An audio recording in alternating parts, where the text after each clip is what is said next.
They weren't killing the gorillas for the meat. They weren't killing them for trafficking baby gorillas, which is something that happened in the past. They were just killing them. And what we came to realize in the months that followed was that they weren't killing the mountain gorillas because of the mountain gorillas. They were killing them because of their habitat. And the value of that forest for charcoal had reached such high levels that the only thing that was really preventing them from cutting all the forest down were the rangers who were protecting the forest for the mountain gorillas. Welcome to the English edition of Der Große Neustart, the German-English podcast series by Sibylle Bahn, in which she talks to pioneering leaders who, inspired by the World Economic Forum's Great Reset initiative, create revolutionary projects that actually do make our world better, greener, and fairer. Today we turn our attention to one of the most vital yet overlooked places on Earth, the Democratic Republic of Congo, a country the size of Western Europe, rich in natural resources and cultural diversity, yet shaped by decades of conflict and poverty. At its heart lies Virunga National Park, Africa's oldest national park and the continent's most biodiverse protected area. It is home to over 700 bird species and 1/3 of the world's endangered mountain gorillas. But this extraordinary landscape is also the front line of a complex struggle, where climate, conservation, and conflict collide. This Easter, Virunga celebrates its 100th anniversary. A century of resilience and reinvention, led today by a man whose vision has redefined what conservation means in the 21st century. My guest is Dr. Emmanuel de Merode, a Belgian prince by birth, a field anthropologist by training, and director of Virunga since 2008. Under his leadership, the park has become a global model for how nature can become a foundation for peace and prosperity. Through the Virunga Alliance, his team has created 21,000 jobs, brought renewable energy to 70% of Goma, empowered 6,000 farmers, and supported over 1,600 businesses. And now, this vision is expanding into the Kivu-Kinshasa Green Corridor, which could become the world's largest protected tropical forest reserve. Dr. de Merode has survived an assassination attempt, led his team through active conflict zones, and has been recognized internationally for his work, honored by King Philip of Belgium, Prince William, Prince Albert of Monaco, and awarded by institutions including UNESCO and National Geographic. This is a story of courage, clarity, and the power of building peace through action. Good morning, Emmanuel. I'm very honored to welcome you. Hello, Sibylle. Good morning, and thank you for your kind invitation. Before we talk about your wonderful park, let's ground our listeners in the sheer scale and complexity and relevance of the DRC. Yes, exactly. I mean, the DRC is a region of the world that suffers an extraordinary disparity in terms of the importance of the region for many reasons, and the incredible deficit in attention that it receives, again, at many levels. It's a region that is known for its very troubled history and its current difficulties tied to one of the most violent armed conflicts in our generation, one of the most tragic periods in modern history, which is barely mentioned in the media. And so that amounts to an enormous problem and also an enormous lost opportunity, because it's also a country of 100 million people, extraordinary communities, incredibly resilient, incredibly hardworking and creative, and they're known for that. But they're unable to reach the enormous potential that Congo could reach, tied to its populations, but also its incredibly rich resources, both under the surface in terms of its incredible mineral resources, but also its biological resources above the surface. And that's, of course, what drew me to Congo many years ago, was the fact that there is nowhere on earth quite like it, and an extraordinary life to be spent there amongst the Congolese people, who always made me feel very welcome. So yeah, altogether an amazing country, that has always deserved better than, the very difficult card of hands that history has dealt it.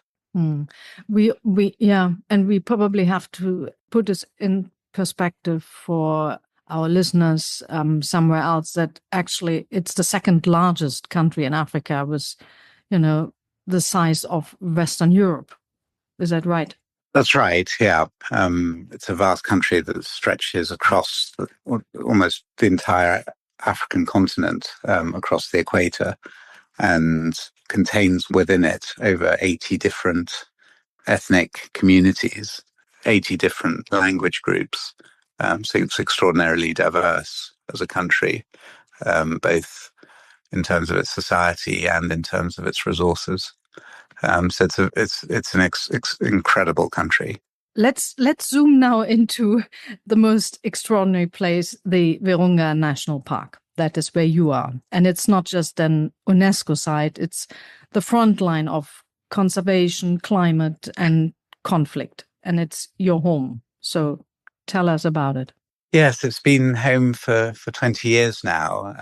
But it's somewhere that was always in my mind from as far back as I can remember. When I was a child, I was very fortunate to grow up in Eastern Africa. And of course, as a child in Eastern Africa, you invariably are affected by the extraordinary wildlife, the extraordinary natural environment that we were so privileged to live in.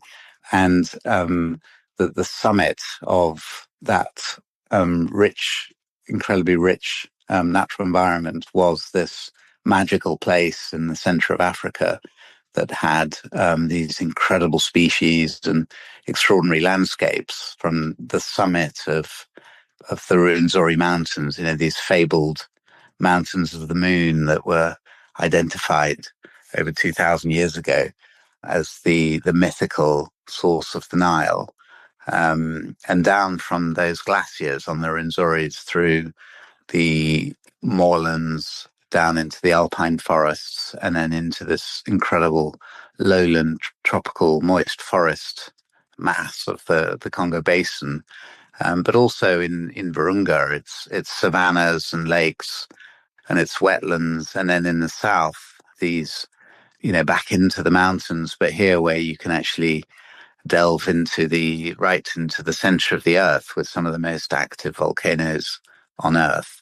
And on the flanks of those volcanoes, this incredible wildlife, and in particular the emblematic species that over the years really defined Virunga National Park and really captured at times the world's imagination, which are these extraordinary mountain gorilla populations, these families of mountain gorillas that live on the flanks of the Virunga volcanoes. But of course, Virunga is much, much more than that in terms of its wildlife. We're drawn to the mountain gorillas, but there are two other taxa, two other types of great apes. So there's the lowland gorillas and the chimpanzees as well. But then, what makes it the most biodiverse protected area on Earth, which are, the fact that it has over 708 species of birds, more mammals, reptiles, and amphibians than any protected area on Earth. And so that really makes it such an important national park to protect. But of course, just as it's incredibly rich in biodiversity, there's also this other side to it, which is that it is right at the heart of a region that has suffered unparalleled violence over the past 30 years.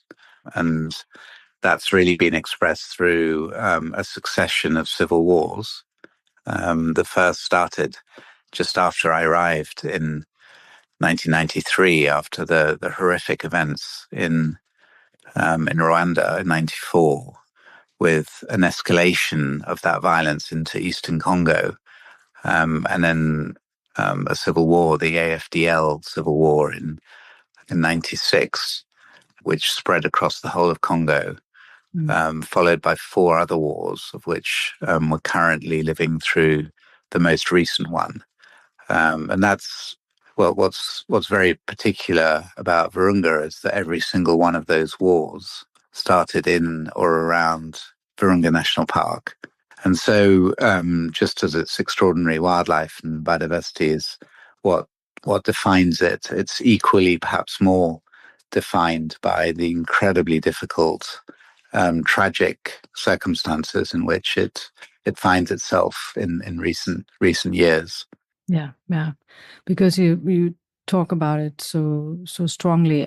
30 years of armed conflict, 6 million and more lives lost in such a beautiful area.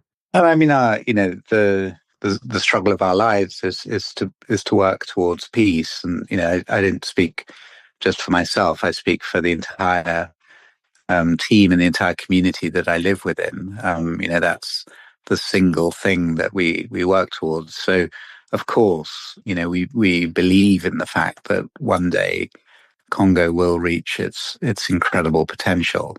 And the most important aspect of that is peace. If peace can be achieved, extraordinary things will happen in Congo.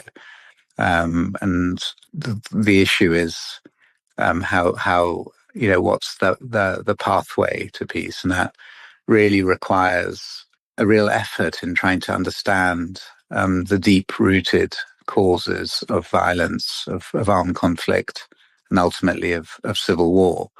And so that's a big part of the effort, is to try and understand that and try and identify means of affecting that positively. And the biggest effort in Virunga is to try and make a contribution to that effort. I remember hearing you in an interview many years ago. You were describing that there are almost, I think you said, 18 armed militias in the area protecting the various resources from ivory, fish, oil, whatever. How is the situation right now? So unfortunately, that statistic is terrifying and has largely remained constant over the years. What has changed is the scale of it. So we still have a vast number of armed militias that have an overwhelming effect on the politics of the region.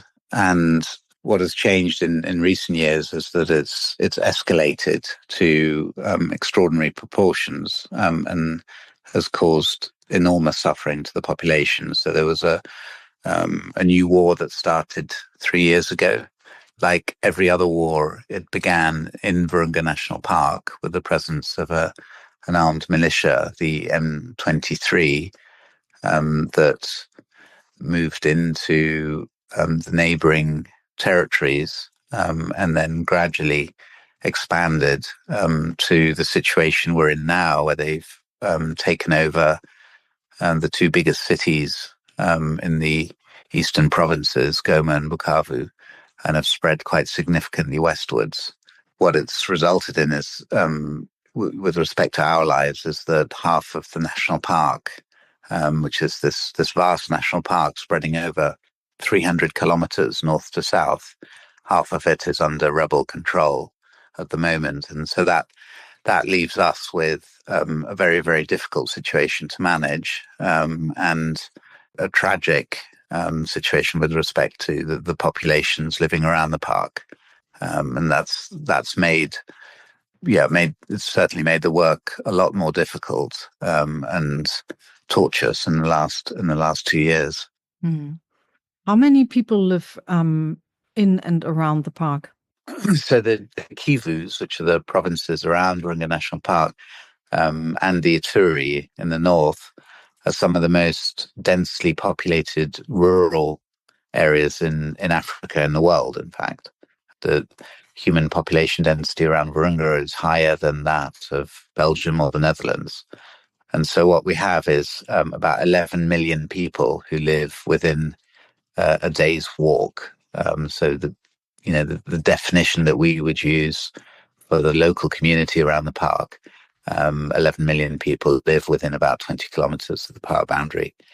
So it's an enormous population, which for us is in part a challenge, because these are people who have an enormous need for land. They're agricultural populations that live from farming, and therefore have a very real, very genuine need for access to land.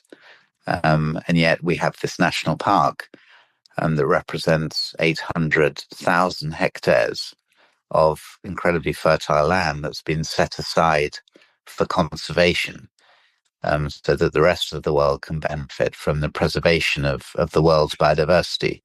But at the same time, you have a situation where there are also enormous costs. There are enormous benefits in preserving Virunga's biodiversity from the perspective of the whole of humanity. But the cost is almost entirely being borne by the local people who can least afford it. You've got the rest of the world, many of whom are very affluent, who enjoy the fact that the gorillas and the elephants are still being protected, but it's the local people who have to pay the price. And that's, you can barely find a better definition of social injustice. And that's where you have injustice, invariably you get violence. And so you start to begin to understand the sources of violence. And that's what really brought us to the very harsh reality that we're actually a part of the problem. But at the same time, having 11 million people living around the park is also an extraordinary opportunity, because these are incredibly dynamic, resilient communities that have a huge untapped potential for development, for developing their own resources, their own livelihoods. And that's a real opportunity for the park, to build out new ways of doing conservation that didn't exist in the past, that have become much more mainstream today, and are infinitely more interesting in terms of how you manage a national park, how you manage a protected area with the communities living around. And so that's really been, it's been the subject of our work for the last 15 years. Mm-hmm. You were saying when you live there and you live with the people and you learn and you understand the source of violence, what is it that you understand? So, it would be, it would probably be arrogant of me to say that I understand the sources of violence. But what we've been trying to do is to try and understand them over the years, and in terms of how we've experienced them. And one of the causes of violence is certainly the one I just mentioned, when you've got vast numbers of people who can no longer refer to the laws that govern their lives, particularly with respect to natural resources, access to resources, when they can no longer consider them as fair and just, then it's a very dangerous situation, because people lose trust in government institutions. They lose reference to the laws that are there to preserve the peace, as it were. So that's perhaps the first and in many ways the most important ingredient to an escalation into violence and armed conflict. But there are others as well. One of them is precisely that. It's an outcome, which is the breakdown of rule of law, and in particular, the rule of law with respect to natural resources. And when the illegal exploitation of natural resources becomes the dominant economic activity in a society, then you get two outcomes, which are really the other two deep-rooted causes of violence and armed conflict. One is when revenue streams start to appear that are accessed by private armies, by militias, armies that don't answer to the state authority. They only answer to themselves. So that's the first, when there's significant money available to finance these armed groups. And then the other, and it's really a correlate, it's really an outcome of the same problem, which is when public institutions begin to weaken very significantly. And the main agent for weakening government institutions is corruption. And of course, corruption is an outcome of the illegal exploitation of natural resources. And so I'll always sort of refer back to the fact that Congo is just extraordinarily rich in natural resources. And so the potential for these dynamics to develop is very, very high and very, very dangerous. And so that's what's happened in the region around Virunga. And it's useful just to look at the actual specifics of what I'm referring to. You know, I think we've been talking about the theory quite a lot, but how does it translate on the ground? Well, you know, there's around the city of Goma, a city of 2 million people, on the edge of the park in the south, you've got these very rich forests. Most of those forests have been cleared for charcoal outside the park. All that is left is the forests of the national park. And it's that charcoal that's drawn from the cutting down of the forest and the turning of those trees into charcoal that's become the only source of domestic fuel for people living in the city. They have nothing else and they can't survive without it. That industry, because it's become illegal, because people are sourcing that charcoal from the national park, which is protected by law, it becomes an illegal activity and it becomes controlled by the armed militias. And in particular, one armed militia, which is the FDLR, which is actually a Rwandan militia that's considered responsible for the genocide in Rwanda in 1994. So it's a very, very serious problem.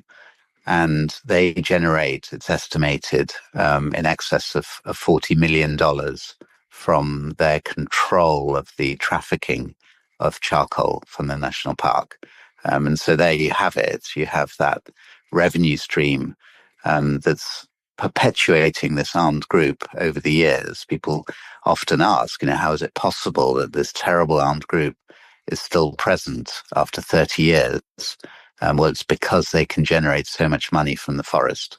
But they, just as they control the forest, you know, the roads are controlled by the army and by other government institutions that are complicit in the trafficking of charcoal to the city.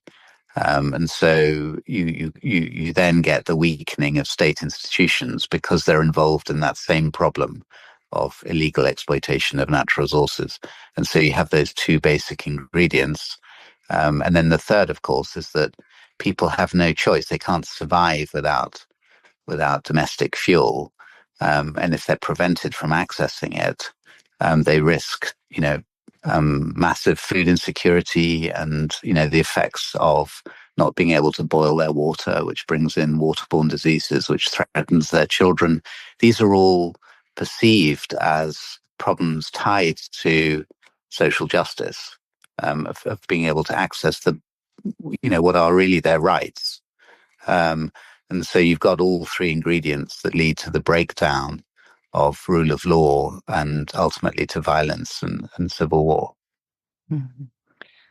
All of that makes it now even more remarkable if we go into what it is that you are doing. You basically help the vision of creating peace through economic hope coming really alive and getting stronger. So you introduced a new model, and we are now talking about the creation of the Virunga Alliance. How did it all begin, and what is it that this alliance is doing? Well, it all, one could say it all began one evening in 2007 when we were in a camp up in the mountains, in the forests of the mountain gorilla sector, the Mikeno sector of the park. And we were settling in for the evening and working on, we'd been doing some work with the mountain gorillas. And then just as night was falling, we heard a succession of gunshots in the distance, and it was coming from within the mountain gorilla sector. So that was really worrying for us. And so the first thing in the morning, as soon as it was light, we organized a patrol and walked for about an hour, and then came across an absolutely horrific scene, which was this massacre of all the of this entire family of gorillas that we knew well, the Rudo family, and some of them had been shot from very close up, and it was tragic to see because they were a habituated group, so they inherently trust humans when they come close, which had obviously enabled some people to come up and shoot the gorillas at very close range. And some of the females had infants that hadn't been killed and were still on the bodies of the mothers that had been killed. And it was a terrible scene for us who lived for the protection of those mountain gorillas. And then in the weeks that followed, other similar massacres happened, and we very quickly realized that we were failing in our efforts to protect the park and protect this species in particular. And so that really led to, a lot of reflection, a lot of analysis, and trying to understand exactly what was going on, because they weren't killing the gorillas for the meat. They weren't killing them for trafficking baby gorillas, which is something that happened in the past. They were just killing them. And what we came to realize in the months that followed was that they weren't killing the mountain gorillas because of the mountain gorillas. They were killing them because of their habitat. And the value of that forest for charcoal had reached such high levels that the only thing that was really preventing them from cutting all the forest down were the rangers who were protecting the forest for the mountain gorillas. So by killing the mountain gorillas, they would discourage, the last remaining protection that those forests were getting. And of course, we analyzed that and realized that it was an industry worth tens of millions of dollars, which, as a small team of conservationists, that was way beyond our ability to control. We were way above our necks in this problem.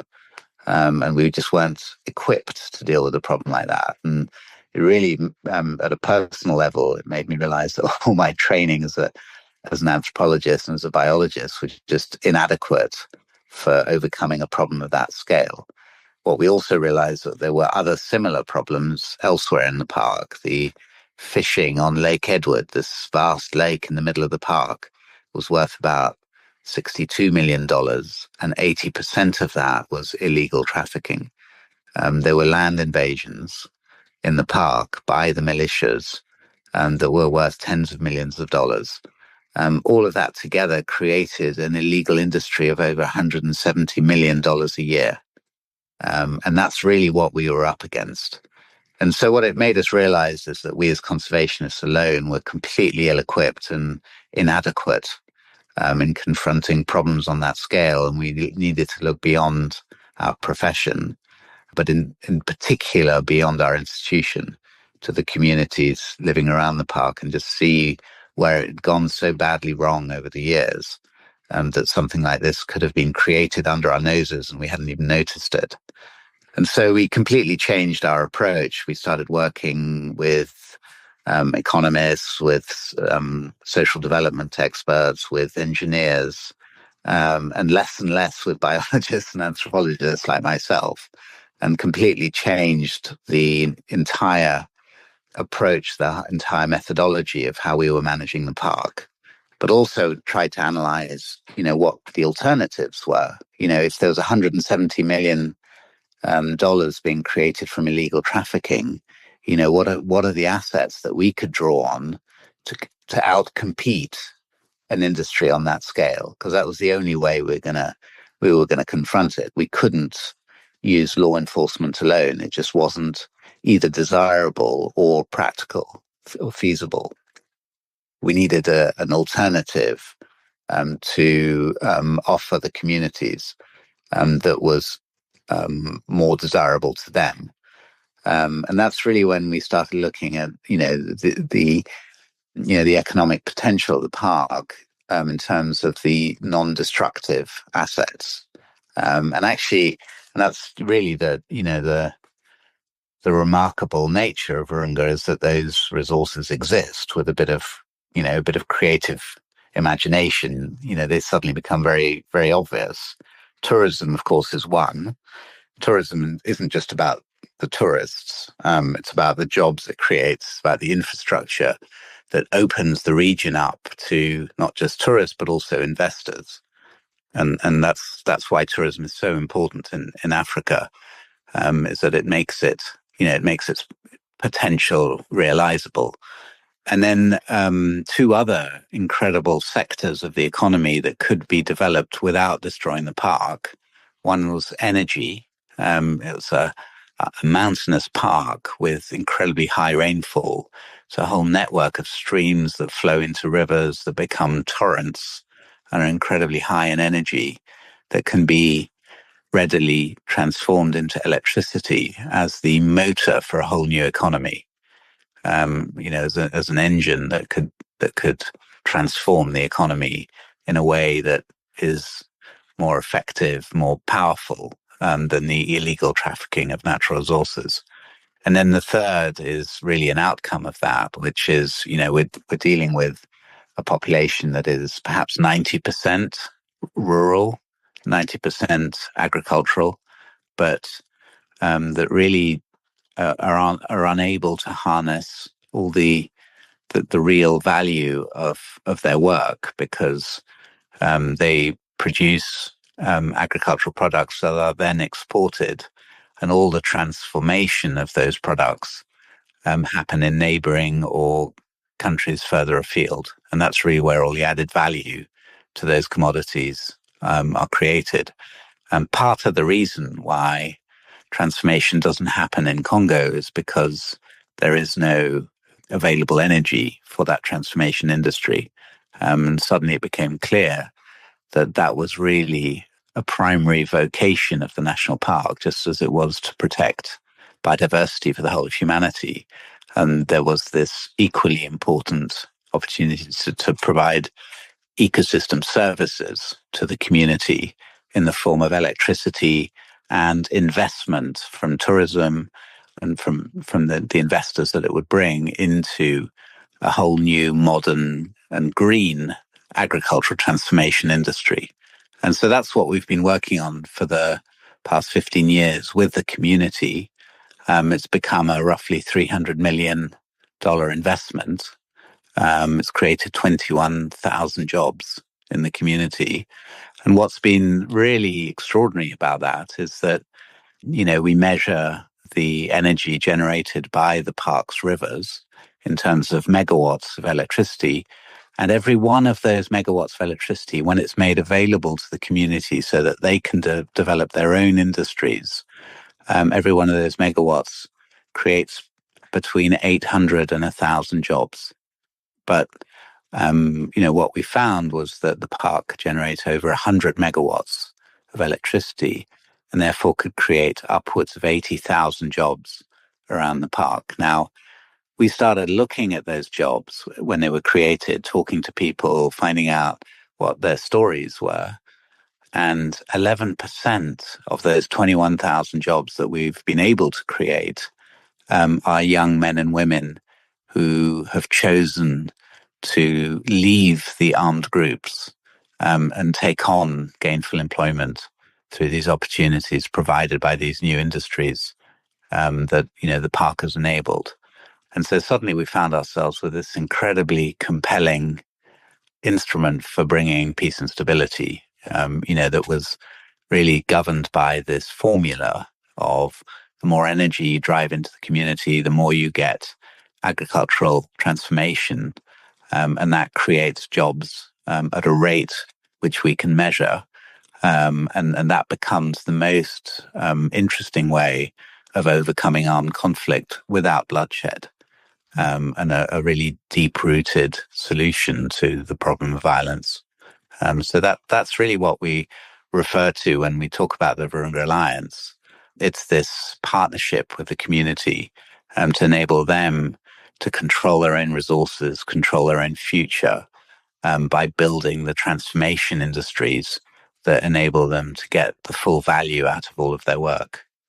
When we talk about the 21,000 jobs that have been created, where do they mainly work? What do they do?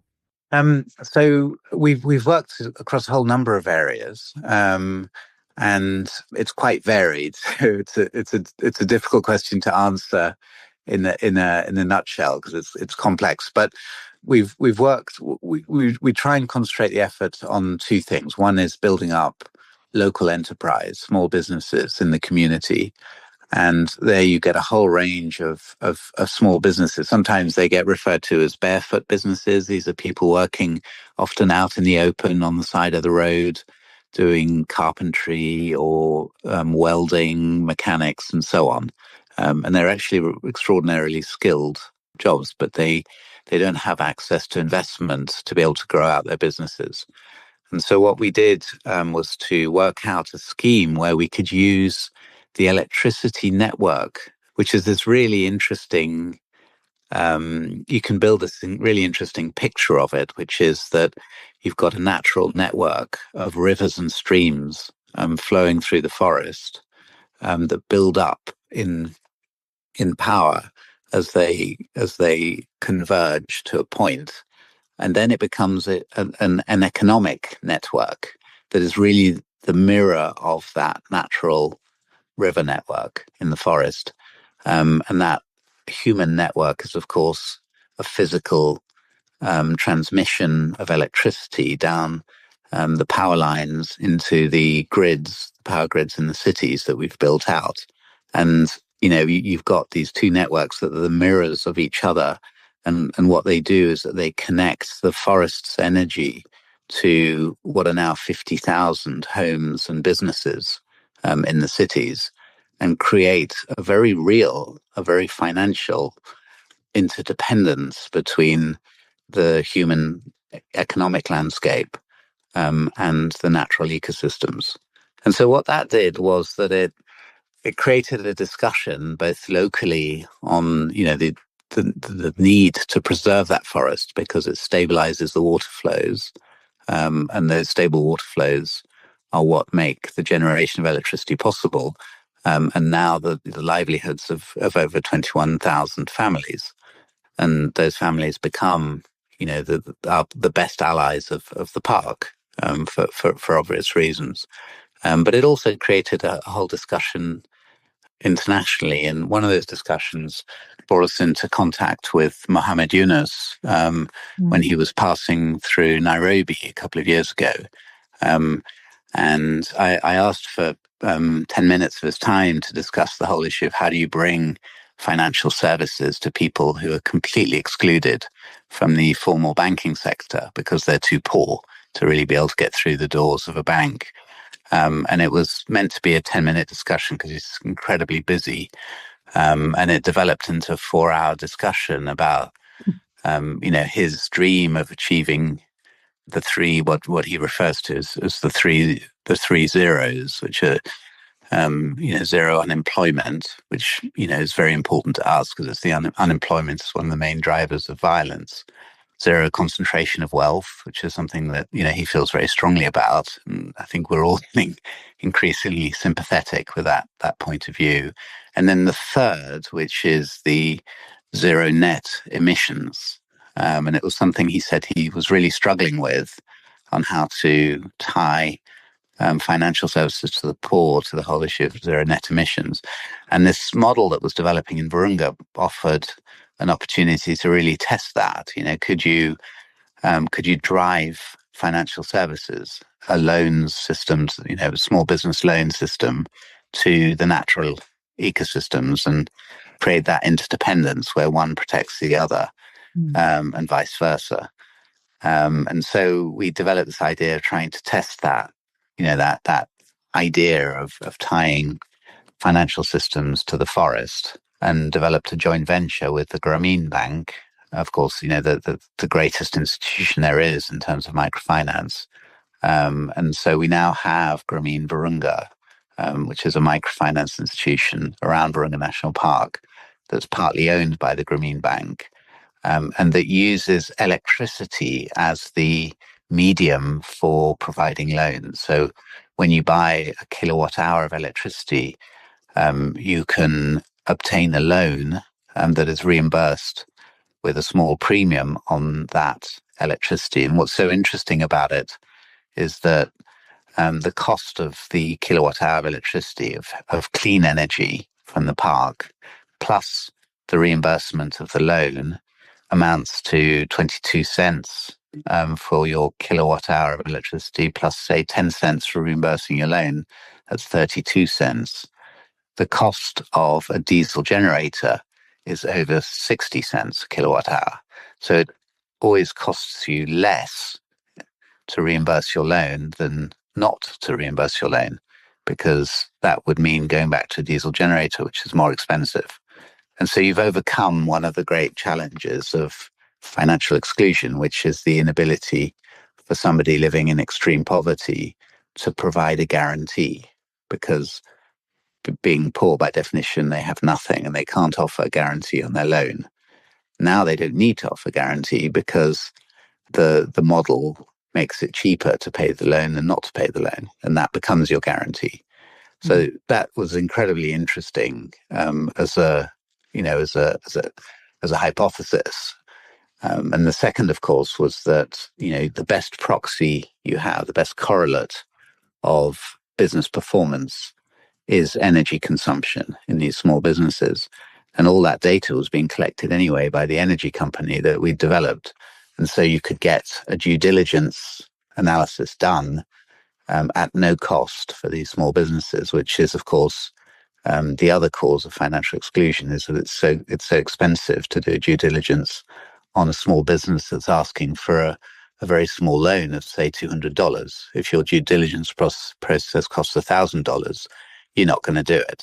The bank, for obvious reasons, can't afford to evaluate these businesses. And so we'd have overcome that problem as well by tying, the loan to clean energy from these natural ecosystems.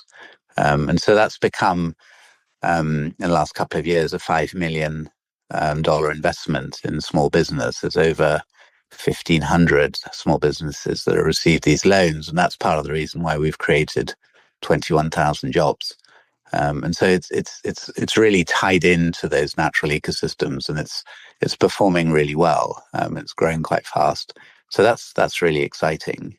Mm-hmm. The other aspect, so much to talk about, and I'm sorry.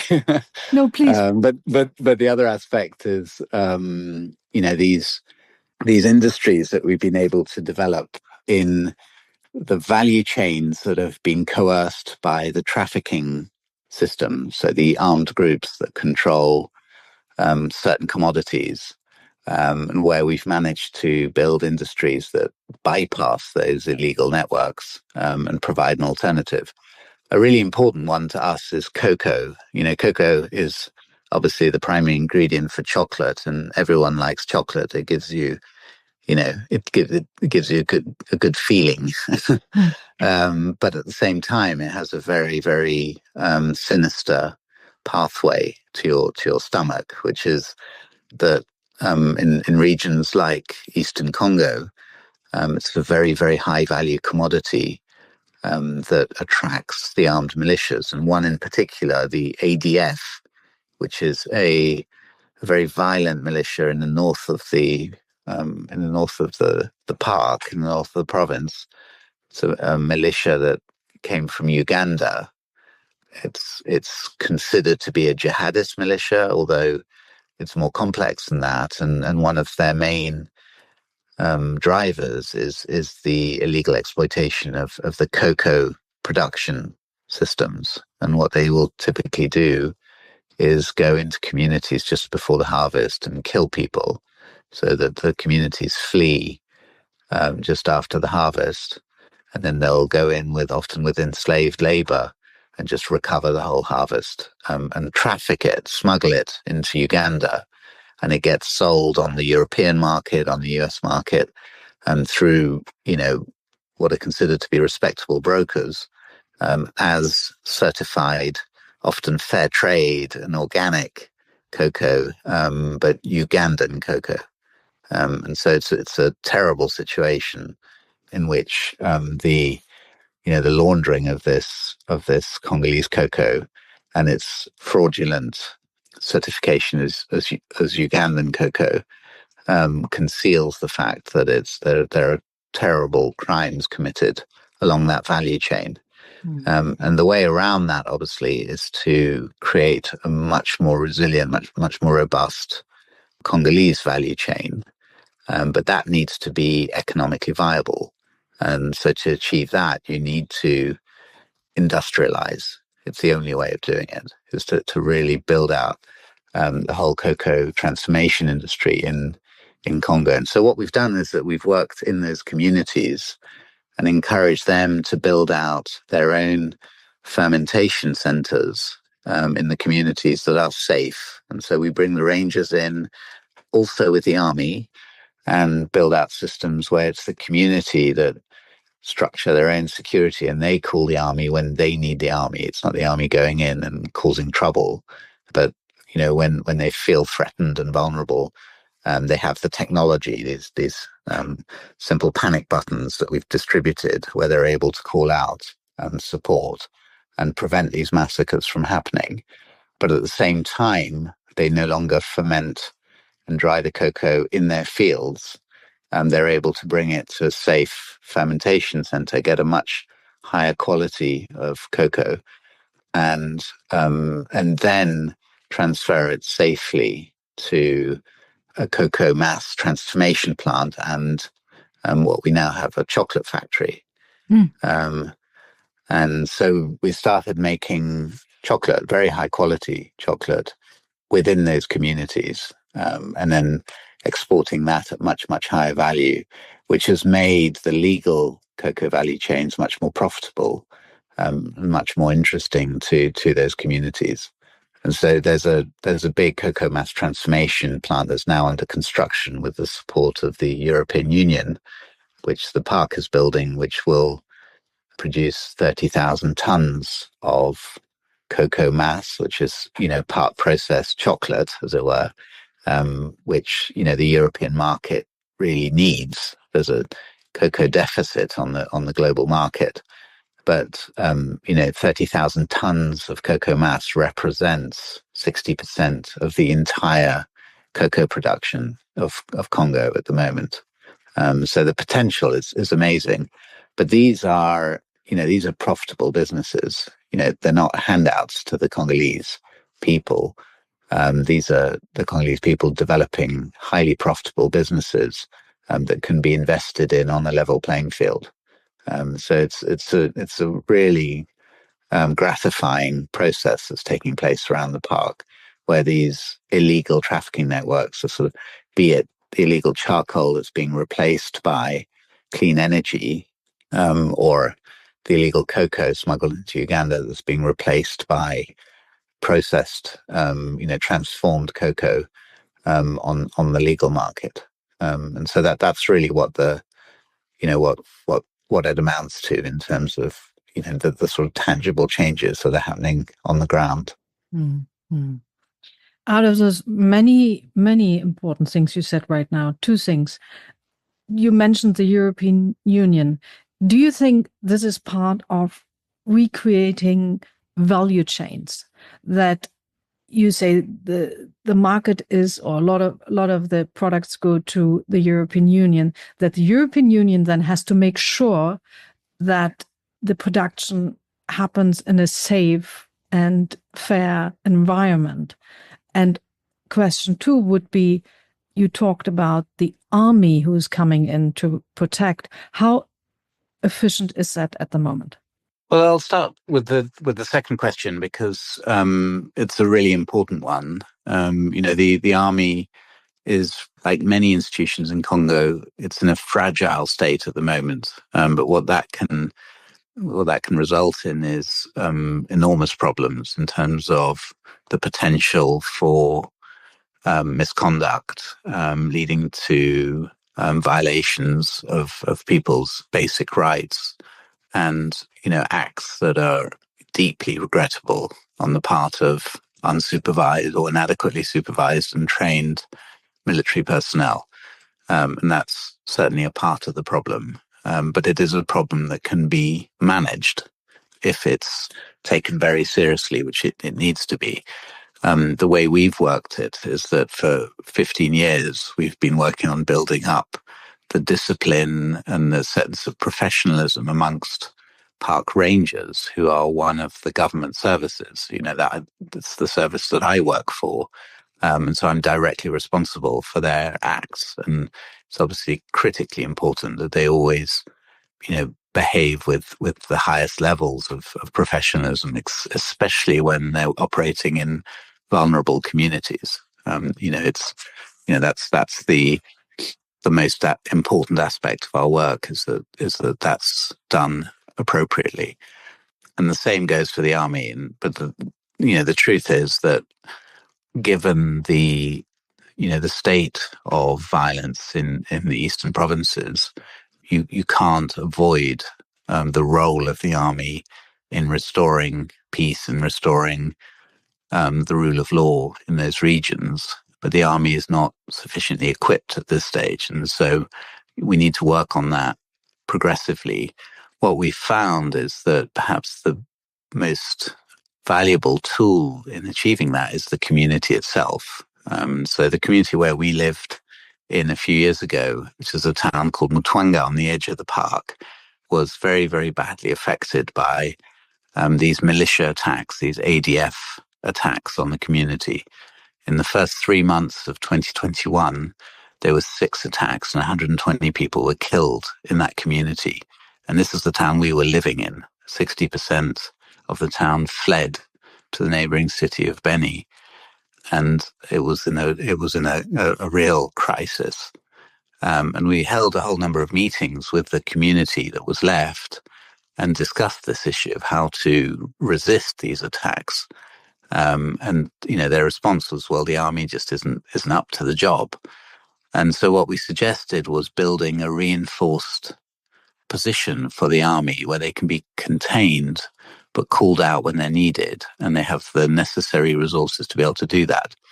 And we figured that if we built what we call a forward operating base, which is a reinforced barracks for the army, and that they stay in there unless they're called out by the community, then we have some potential to strengthen, the protection of that community. And so we suggested that to them and figured that it would take us about 6 weeks to build that base. When we came the next day to start the construction, 4,000 people from the community came, and we built the whole thing in 24 hours.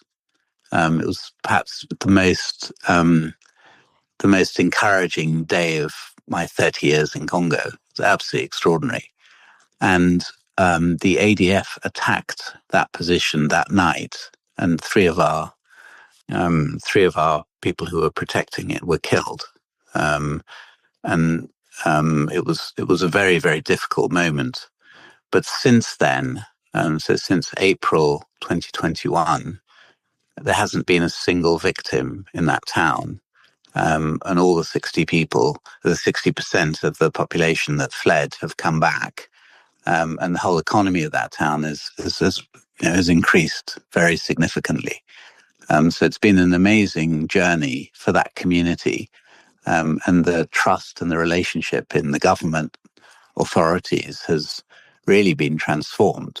They're working together, but the authority really lies with the community, with the population. The army doesn't leave the barracks unless they're called out. And the time for an intervention when there's a massacre has reduced from about 6 hours on average to less than 20 minutes. And so the response time is very, very rapid, because the park provides the vehicles, provides the rations and the medical support to the army so that they remain disciplined and contained within the FOB. So that's really, what's created the model, as it were, for how to address the immediate causes of violence, and answers in part, I think, your question about how do you work with the army. It's not easy. It's a very, very difficult institution to work with, but there are solutions if you really engage with the community. And your second question, I've forgotten. What was it again? My second question was, if we rebuild the value chain and trying to create a better life for everybody. You were saying that the EU is a big market for you, and in return, the EU helps you finance your project and makes it more secure and so on. Is that? Yeah. Is that a big deal?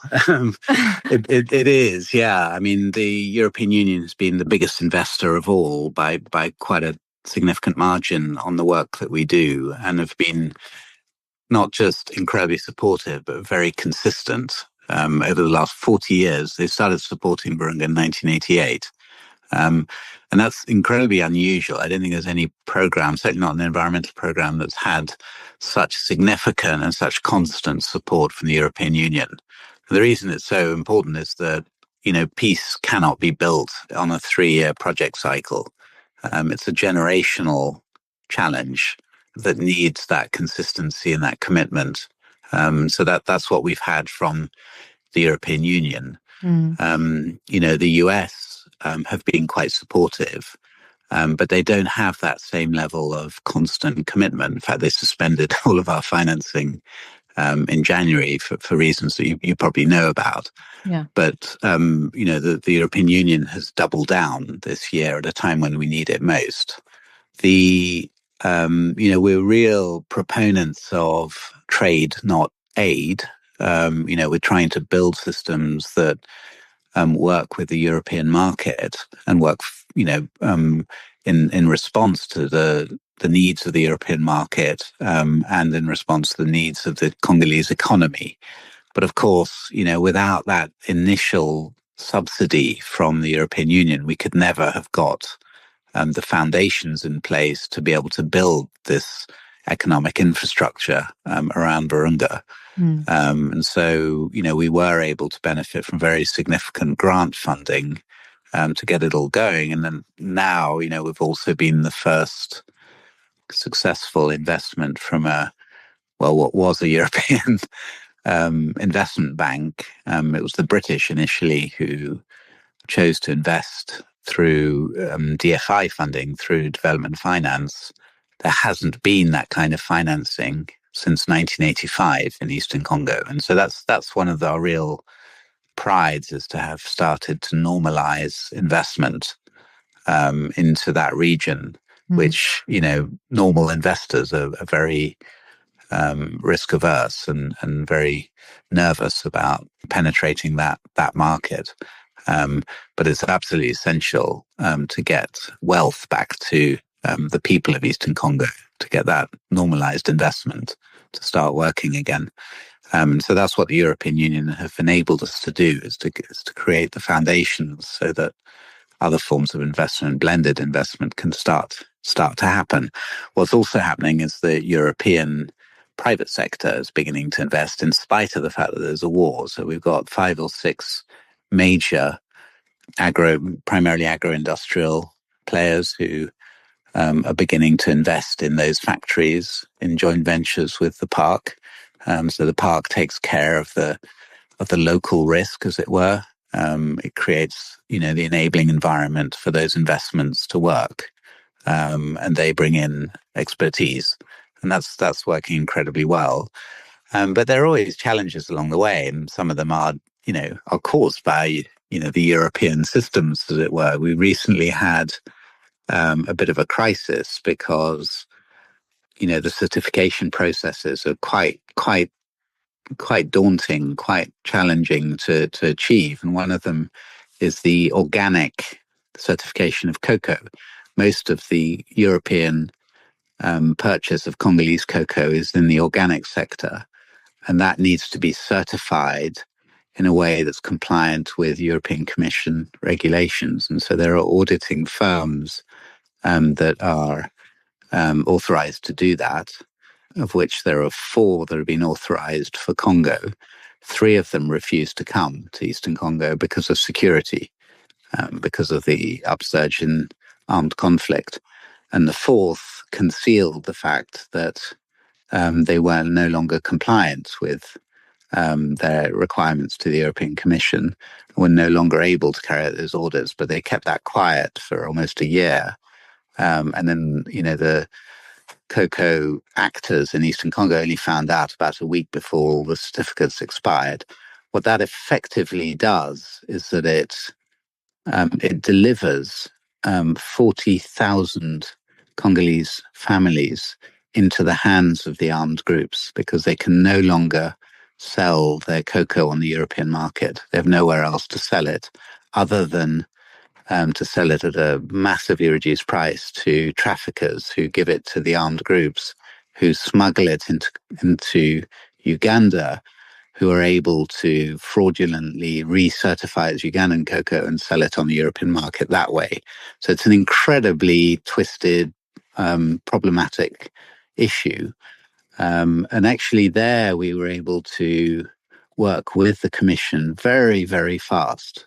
So the several directorates within the Commission really engaged with us on that problem and really shook up these auditing firms. And we were able to find one, a German auditing firm, who was willing to, even though they'd never been to Eastern Congo, in the space of a few days, build up the expertise and send a team, as long as the national park was there to provide them with security and logistics. And so we were able to get that to happen in the space of a couple of weeks and start the auditing process so that those 40,000 families don't lose their livelihoods.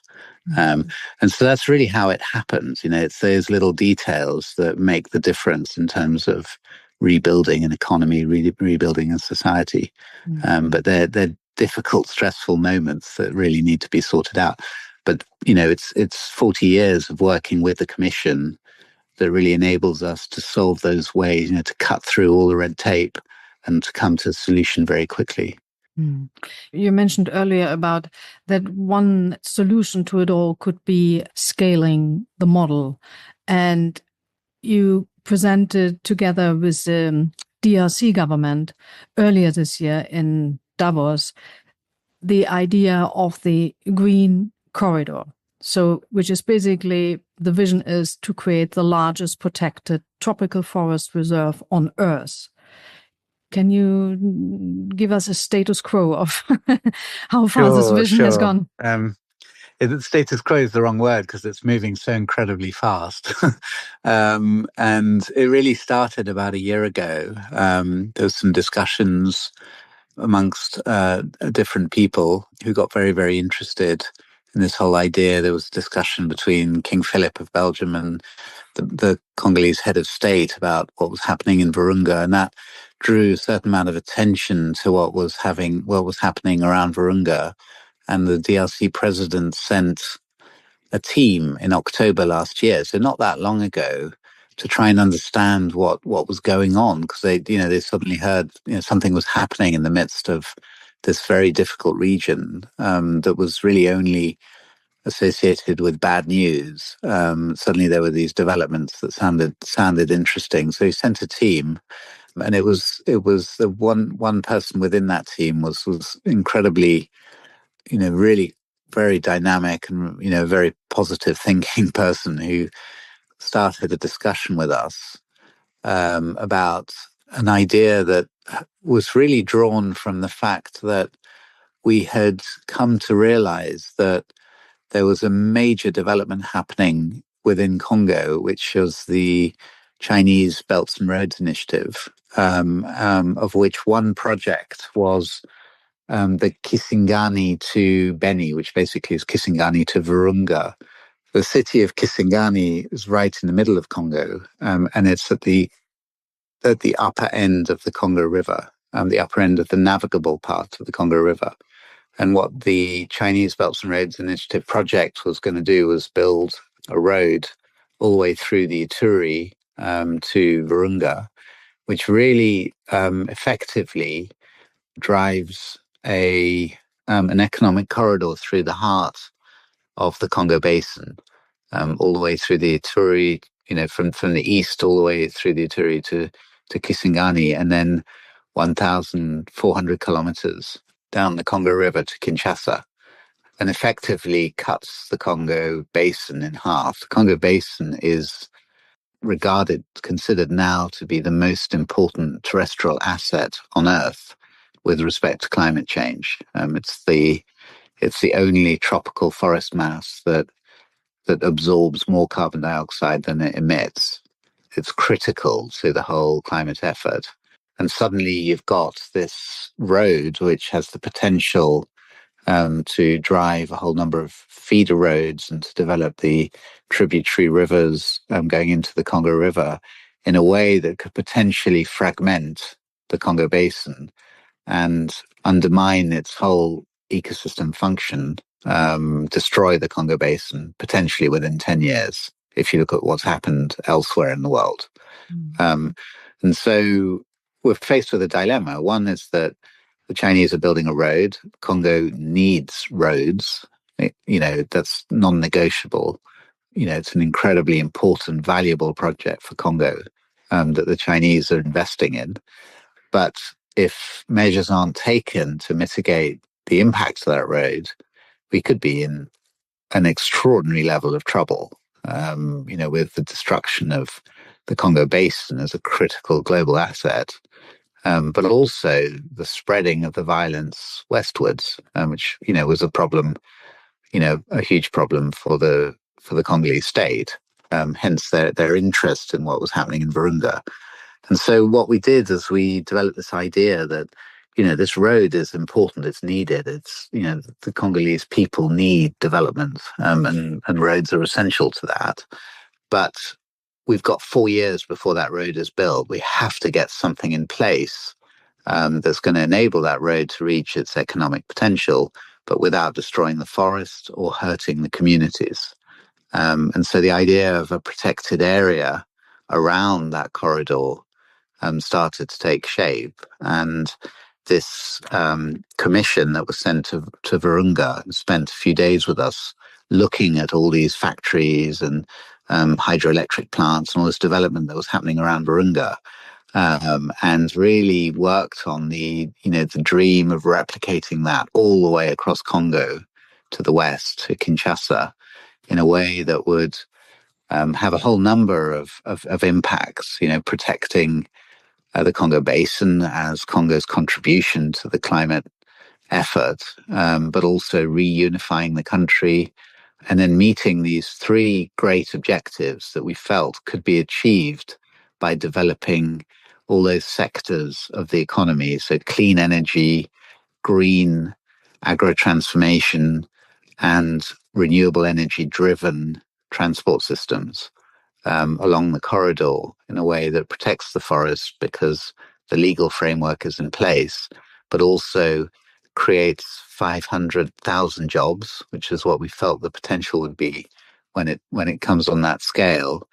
Protect 100,000 square kilometers of natural forest and transfer 1 million tons of food from the incredibly rich highlands of eastern Congo around Virunga to the city of Kinshasa, which is the biggest city in Africa, 17 million people, soon to be 20 million. I think it's projected to be one of the 3 biggest cities in the world in the next 30 years. And so these are big, big, big issues that we're confronted with. A population that size that's completely isolated. It only gets its food from Brazil, South Africa, and Europe. It's going to have massive food insecurity problems in the next few years. But there is this solution, which is, the Kivus, which used to be the breadbasket of Central Africa until the war came, could suddenly restore that position, restore those industries, and feed the city of Kinshasa. And so that was incredibly appealing to the government, to the head of state. And so it went straight within 3 days to the cabinet, who adopted it as a government program and instructed that Virunga should work with parliamentarians and with government experts to establish a proposal for a new law, which was passed barely within 6 weeks, as a whole new way of doing conservation in Congo, and as the definition of a new, what they called a community reserve, which is 540,000 square kilometers, over 2,500 kilometers from Kinshasa to Virunga, making it, indeed, the biggest forest reserve in the world, an area that's roughly the size of France and has 31 million people within it. So quite a challenge. And the idea over the next few years is to really try, in partnership with the communities above all, but with the private sector, and other institutions, to build out the Virunga model along that corridor, based on a whole dialogue with the communities and based on their consent, for this real surge in economic development, but also hopefully a stabilization of the region, and a pathway for peace. Mm-hmm. Emmanuel, listening to you for now an hour and a bit, where does your personal commitment and your resilience come from? Because we also have to tell the listeners that you have not only been there for more than 2 decades, but you also have been shot. You stayed through war and you stayed through danger. And yet, from what I hear, is you are hopeful, you're doing things, you're moving forward, you build alliances, you work for a really bold vision. Pourquoi? Well, that's that's not a difficult question. I'm surrounded by a team that's, I would say, even more committed and more driven than I am. So I draw my energy from that. I have extraordinarily talented and committed people to work with, and so you have to meet their standards, and that's very motivating. Sometimes it's quite difficult. It's a difficult level to match, the people I work with, but that's what keeps me going more than anything else. Certainly, there've been difficult moments. Yeah, there was an incident 10 years ago when we were confronted with enormous pressures, in part from the oil industry.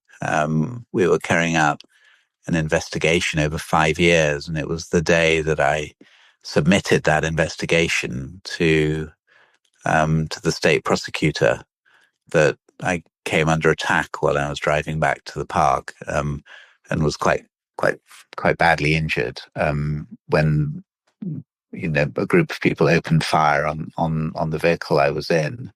But I was very lucky. I had some people from the village picked me up in the forest, and put me on a motorbike and got me to hospital. And so I survived. Many of my colleagues weren't so lucky. We've lost 211 of our friends, of our colleagues, in the effort to try and protect Virunga, since the war started. And their families have had to deal with the tragedy and all the difficulties that followed one of these horrific events of when our colleagues get killed. And that too is an incredible motivation. You have to respect their sacrifice, which is far greater than mine.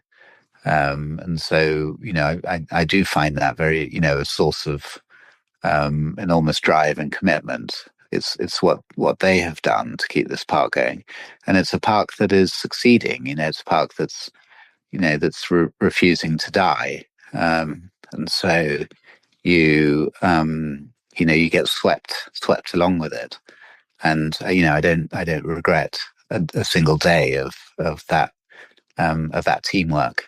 Because we are coming to the end. Actually, we came to the end half an hour ago. But I would like.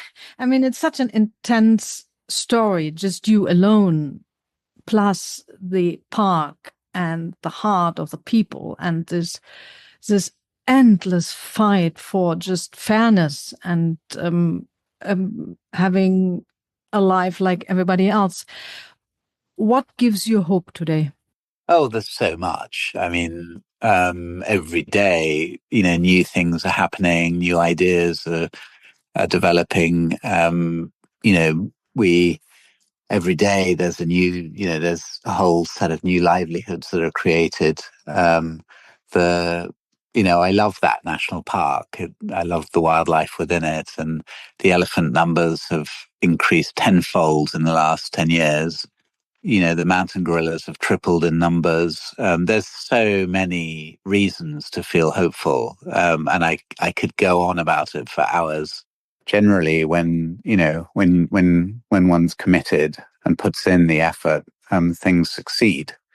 Of course, it's a challenging environment. We're in the midst of a war and horrific things are happening, but that's all the more reason to feel that the work matters. And it's important to drive a really positive agenda on what can be achieved with the people of Congo, who deserve so much more than they've suffered in the last few years. So, yeah, I think we do feel hopeful about the future. It's something that has to happen, and we have to make it happen. So it's an incredibly positive period in many ways, but we have to be realistic about the challenges. But so far it is, it's gaining momentum. So that's encouraging. Mm-hmm. I think you said a while ago, and I quote you, it is not always the great ideas and leaders and thinkers who have the greatest impact, but the most disempowered. And Virunga is a great example of that. And I think you are an absolute fantastic human example of that, what is possible. And I feel very honored that you took time to talk to me today. And I hope the listeners enjoy, and whoever wants to help either financially or in labor or in trade or in security should pick up the phone and contact you. Thank you. That's incredibly kind. And I really enjoyed our discussion. Thank you very much, Emmanuel. All the best. Thank you. Thank you, Sibyl. Bye-bye. This has been another episode of Der Große Neustart from Sibylle Baden. For more information, please visit sibyllebaden.com or the official site of the World Economic Forum.